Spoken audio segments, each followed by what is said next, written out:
اچھا، اب جب آپ نے یہاں پر بھی زندگی بھر اور ابھی بھی آپ ماشاء اللہ مجالس وغیرہ میں شرکت کرتے ہو، تو اس میں ایک چیز یہ بتائیں کہ جو مجالس کے اندر عام طور پر مسائب تو چلے ٹھیک ہے، وہ ذرا مشترکہ سے ہے، لیکن جو مسائل یا جن مباحث پہ گفتگو ہوتی تھی، تو اس سے میں ایک چیز سمجھنا چاہ رہا ہوں آپ سے. تو ہمارے ہاں جیسے امام حسین کے قیام کے حوالے سے بھی تعبیرات مختلف ہیں، اور شیعوں کے اندر یعنی اس کو کوئی ڈینائی نہیں کر سکتا، ظاہر سی بات ہے، اور مستند کتابوں میں سب موجود ہے.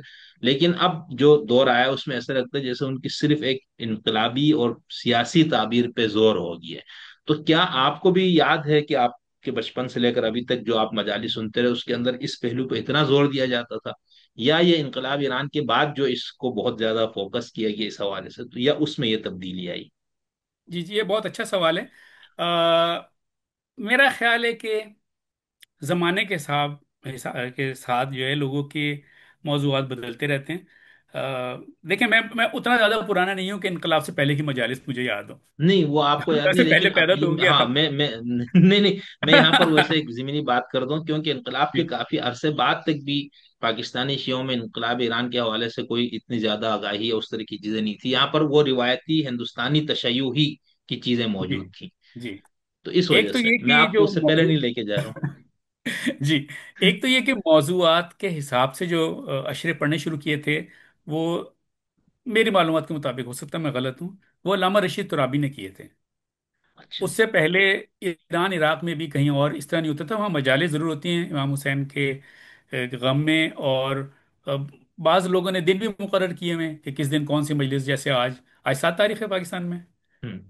تو یہ حضرت قاسم کی ہے، 8 تاریخ حضرت عباس کی ہے، تو یہ دن بھی مقرر کیے ہوئے، تو اس حساب سے مجالس پڑھی جاتی ہیں ہر جگہ پہ۔ لیکن یہ جو پورے عشرے کا موضوع مقرر کر کے اور 10 مجلسیں ایک ہی موضوع پہ پڑھنی، یہ کام غالباً علامہ رشید ترابی نے شروع کیا، اور پھر اور لوگوں نے بھی شروع کر دیا۔ تو اب اس میں توحید اور شہادت، توحید اور امامت، اور جو بھی موضوعات ہیں اس طرح کے، انہوں نے شروع میں مقرر کیے، پھر اور لوگوں نے ان کی پیروی کی۔ تو یہ انقلاب کے بعد اگر یہ انقلابی نظریہ آیا ہے اور اس بارے میں سیاسی کہنا چاہیے کہ سیاسی امور شامل کیے ہیں، تو یقیناً اس میں انقلاب ایران کا ہاتھ ہے۔ لیکن یہ شاید پنجاب سائڈ پہ ہوا ہوگا، میں بہت بچپن میں پنجاب سے آ گیا تھا، تو میں نے بعد میں ایک آدھی محرم کیا ہے پنجاب جا کے، باقی سارے میں نے کراچی میں کیے ہیں۔ کراچی میں نا اس طرح زور نہیں ہے۔ مجھے یاد ہے ایک مولانا جان علی شاہ، شاید ابھی پڑھتے ہوں گے مجلس، ان کا ایک اشرہ ہوتا تھا، وہ بالکل آئی ایس او کے طریقے جعفریہ کے کوئی رہنما ہیں۔ آ، میں نے سنا ہے کہ ان کی مجلس میں مسائل وسائل زیادہ ڈسکس ہوتے ہیں، وہ روایتی جیسے اور ذاکرین مجلس پڑھتے ہیں ویسی نہیں ہوتی۔ لیکن مجموعی طور پہ کراچی میں اکثریت جو ذاکرین کی ہے، علماء کی ہے، وہ اس انقلاب ایران سے ہمدردی ضرور رکھتے ہوں گے، لیکن انہوں نے وہ اس کا ماؤتھ آرگن نہیں بنے، انہوں نے وہ ان کی ترجمانی نہیں کی، انہوں نے ان کی وہ پروپیگنڈا، اگر آپ ظاہر ہے سیاسی تو پروپیگنڈا ہی ہوتا ہے، وہ نہیں کیا، جی. یعنی وہ ہٹ کے رہے اس سے۔ میں- میرے اپنے جو میرے اپنے تائے بھی مجلس میں پڑھتے تھے، مطلب وہ اس طریقے سے اتنے زیادہ مشہور کہنا چاہیے عالم نہیں تھے، مولانا ابو علی شاہ ان کا نام تھا، لیکن وہ بڑے سخت خلاف تھے انقلاب ایران کے، اور اس طرح کی تعبیر کے، اور ایک دفعہ ان پہ قاتلانہ حملہ بھی ہوا، اور جنہوں نے حملہ کیا اتفاق سے مجھے بعد میں ان میں سے ایک صاحب سے میری گفتگو بھی، میں نے اس بارے میں لکھا بھی ہے۔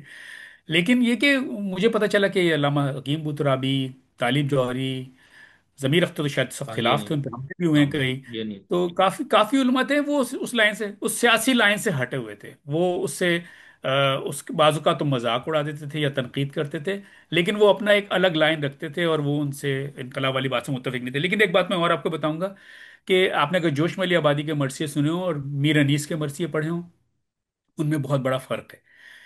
انیس کا مرثیہ بہت یعنی غیر معمولی ہے، بہت شاندار ہے، بہت اعلیٰ ہے، لیکن جوش نے یہ انفرادیت دکھائی کہ اس میں انقلاب شامل کر دیا، حسین اور انقلاب ان جی. کا بہت مشہور مرثیہ تھا، اور بھی انہوں نے لے کے چلے۔ اس وقت ایران میں انقلاب نہیں آیا تھا، لیکن جوش اس طرف چل رہے تھے، کیونکہ وہ ہندوستان میں انقلاب ہوتے ہوئے دیکھا تھا، ان کے سامنے ہندوستان آزاد ہوا تھا، تو وہ جو انقلاب پھر کو ان نہیں ہے، جو شب ترقی پسند فکر سے وابستہ تھے نا، ترقی پسند سوشلسٹ. فکر تھی، جی بالکل۔ جی، میں اس جی پہ ابھی سوال کرنا ہے آپ سے. جی جی. جی جی بہت اچھی مثال دی آپ نے انیس کی، اور یہ بہت بہترین مثال ہے. تو آپ یہ فرما رہے ہیں کہ جوش کے مرثیے میں آپ کو وہ انقلابی تعبیر ملتی ہے امام کی، اور انیس وغیرہ کی یہاں بالکل بھی نہیں ہے. صحیح. جی۔ اور یہ آگے اور ملے گی، یعنی اب لوگ جو اگلے دور کے لوگ ہیں ہمیں نہیں پتا، کیونکہ زمانے کے حساب سے جب انسان کی فکر بدلتی بھی ہے اور شعور بہتر بھی ہوتا ہے تو وہ نئے نئے بالکل پہلو دریافت کرتا ہے۔ اور جو بالکل آج کا ذاکر مجلس پڑھ رہا ہے یہ 50 سال پہلے اس طرح نہیں ہوتا تھا، اور اتنی صحیح اتنی اتنی زیادہ اس میں اتنا کچھ نہیں ہوتا تھا، ایک سیدھی ساری سمپل سی مجلس ہوتی، میں نے وہ پرانی کتابیں دیکھی ہیں، یعنی جب مجلسوں کی کتابیں پاکستان ہندوستان پاکستان میں شائع ہونی شروع ہوئیں وہ کتنے سمپل ہوتی تھیں، اور پھر ان کے اندر فلسفہ شامل ہوتا گیا، تاریخ شامل ہوتی گئی۔ جب میں نے پہلی بار ضمیر اختر کا مختار نامہ پڑھا، مختار نامہ یعنی مختار ثقفی نے کیسے قاتلان حسین سے بدلے لیے، اس کے باقاعدہ ایک اشرا، آخری اشرا جو محرم کا، یعنی جو ایکچولی ربیع الاول میں ختم ہوتا تھا، وہ ضمیر اختر پڑھا کرتے تھے، بعد میں شاید اور لوگوں نے پڑھنا شروع کیا، تو اس تاریخ کا بہت سے لوگوں کو علم نہیں تھا۔ عاشور کے دن امام حسین شہید ہو گئے یہاں پر، کربلا ختم، اس کے بعد قافلے کو لے گئے شام، بٹ ٹھیک ہے وہاں تھوڑا بہت اس کا ذکر ہو جاتا تھا، لیکن مختار ثقفی نے کیا کیا، تاریخ میں کیا کچھ ہوا، یہ ضمیر اختر نے، یعنی ہو سکتا ہے اور لوگ بھی پڑھتے ہیں لیکن ضمیر اختر نے زیادہ عوام کو بتایا کہ یہ مسلسل صحیح پڑھا ہر سال اشرا، یہ بتانے کے لیے قاتل حسین کو پھر انجام تک پہنچایا گیا۔ تو یہ وقت کے ساتھ ساتھ کچھ لوگ کہتے ہیں نئی چیزیں ایڈ ہو رہی ہیں، میں سمجھتا ہوں یہ تھوڑا شعور بھی بلند ہو رہا ہے، لوگوں کو زیادہ باتیں معلوم ہو رہی ہیں۔ صحیح۔ جو بشیر بھائی، میں نے اپنے ایک محترم میرے استاد بھی ہے کسی حد تک، اور بہت میرے مہربان ڈاکٹر رویش ندیم صاحب، اور ترقی پسند فکر کے ابھی بھی ماشاء اللہ سے وہ جن گنے چنے جو حقیقی رویش ندیم، ترقی پسند، ڈاکٹر رویش ندیم صاحب جی اسلام جی جی آباد میں والے، جانتا جی ہوں جی جی۔ جی جی جی۔ تو ان سے میں نے درخواست کی ہوئی ہے کہ ترقی پسند نقطۂ نظر سے، یہ جو ہمارے یہاں سوشلسٹ نقطۂ نظر کے لوگ تھے، انہوں نے چونکہ وہ انقلاب تبدیلی کے سارے نا، تو ان کے لیے تو وہ استعارے بہت کام کے تھے، تو اس میں امام حسین اردو ادب میں، ترقی پسند ادب میں، شاعری میں، اور پھر اس کی جوش وغیرہ کی جو مرثی ہے، اس میں آپ کو کیا حسین نظر آتا ہے نا، تو ایک تو وہ ہے، یعنی جو جی معاشرے کے اندر طبقاتی سسٹم کے خلاف ہے، اور وہ کہتے ہیں کہ سب کو برابر وہ ہونا چاہیے، اور اس کے لیے ان کو جو جو اس طرح کا استعارہ ملا انہوں نے، ایک وہ ہے جو ہم یہ میں آپ کو کہہ رہا تھا کہ جو انقلاب ایران کے آنے کے بعد، یعنی مجھے ایسا لگتا ہے طالب علم، میں اس پہ تھوڑی سی تحقیق کر بھی رہا ہوں، ابھی کام بھی ہے میرا، تو اس کے اندر یہ ہے نا کہ جو امام حسین کو اب صرف یہ دکھایا جا رہا ہے کہ وہ صرف ایک ظالم، جو ایک ہمارے یہاں خروج کی بحث ہوتی ہے فقہ اور کلام میں، کہ ظالم حکمران کو راستے سے ہٹانا یا اس کو اقتدار سے محروم، اب جیسے آپ جواد نقوی صاحب کو لے لیں، ان کا پورا زور، انہوں نے پورے پاکستان کے اندر یہ سب سے توانا آواز، اچھا ان سے پہلے آغا شرف الدین صاحب جن کا گزشتہ دنوں انتقال ہوا، انہوں نے انقلاب امام حسین کے قیام کی سیاسی تفسیر پوری کتاب ہے، اور شیعت جی کی اردو تاریخ میں اس طرح کی کتاب نہیں ہے، تو میں یہ کہہ رہا ہوں کہ یہ جو تبدیلی آئی نا، اور اس کے اندر وہ پھر یہ سارا یوں بناتے ہیں، اور اچھا یہاں تک آپ نے تانے سنے ہوں گے، اور میں تو بات ان سب کو فالو کرتا ہوں، تو جو جواد نقوی صاحب کو پڑھنے والے خاص طور پر یونیورسٹی کے نوجوان ہیں، وہ مولویوں سے بڑے وہ کرتا ہے، وہ یہ تو مدرسوں میں بیٹھے ہوئے ان کو کیا پتا انقلاب کیا ہوتے ہے، حسینیت کیا ہے، یہ تو بس ذرا یزری وہ پڑھتے ہیں اور فلانا، اور یہ ہمارے یہاں پہلے سنی جہادیوں میں یہ تھا کہ جو غیر جہادی مدارس ہیں نا، تو حافظ سعید وغیرہ کا گروپ یہ کہتا تھا وہ ان کو کیا پتا، ان کو جہاد کے، یہ تو مدرسوں میں ذرا یزر وہ پڑھتے ہیں، اصل تو یہ ہے جو ہم کام کرتے، تو شیعوں کے اندر یہ بڑی تبدیلی آپ کو نہیں نظر آئی کہ وہ جو انقلاب امام حسین کے قیام کی پوری پولیٹیکل تعبیر جو موجود بھی تھی، ٹھیک ہے تاریخ میں، اور سنیوں نے تو اسی کو لیے ہے نا، کہ امام حسین کی اقدام کو، جو سنی اکثریت کا موقف یہ ہے کہ امام حسین کا قدم کا اقدام صحیح تھا، کہ انہوں نے ایک فاسق یا ظالم حکمران، یہاں تک کہ کچھ بریلوی ٹائپ جو علماء، انہوں نے تو یزید کو کافر ثابت کیا کہ امام کا یہ قدم بالکل صحیح تھا، انہوں نے ایک کافر یا کم سے کم ظالم اور فاسق تو تھا، اس کو ہٹانے کے لیے قدم اٹھایا، اور خروج ہمیں کرنا چاہیے جب طاقت ملے، ایک عام تصور، تو اہل تشیع کے ہاں اس کو اس طرح نہیں لیا گیا، گزشتہ جو پورے ہمارے پاس 12 سال کی تاریخ ہے، اب اس پہ بہت زیادہ، تو آپ نے یہ تبدیلی محسوس کی؟ میں صرف یہ دیکھیں سمجھنا ایک چاہ بات رہا تو یہ، پہلے پہلے تو ہمیں یہ دیکھنا پڑے گا کہ امام حسین کے بعد کیا ہوا۔ ہم سنا عشری کی بات کر لیتے ہیں، ٹویلورز کی بات کر لیتے ہیں کہ ان کے اماموں نے کیا کیا اس کے بعد، یعنی ٹھیک ہوں۔ ہے میں تو زیدی ہوں، تو جو زید شہید امام نکلے زید انہوں نے علیہ السلام، خروج بالکل کیا، پھر آگے اور بھی ہمیں کئی اس طرح کی مثالیں مل جاتی ہیں، اسماعیلیوں نے فاطمی حکومت قائم کی، حسن بن صبا نے اپنے قلعہ الموت میں بنایا، لیکن وہ جو ٹویلورز ہیں نا انہوں نے، اور ان کے علماء، ان کے اماموں نے تلوار نہیں کھینچی، تلوار نہیں نکالی، تو ایسا ہی ہے۔ اور یہ کہا جاتا ہے، ایک شیعوں کا ایک گروہ ہے اور وہ کافی بڑا گروہ ہے جو کہتا ہے کہ امام کے آنے سے پہلے جہاد نہیں کرنا، نہیں، امام بالکل آئیں گے ایسا ہی تبھی ہوگا جو ہے، کچھ ایسا بھی ہی ہوگا۔ تو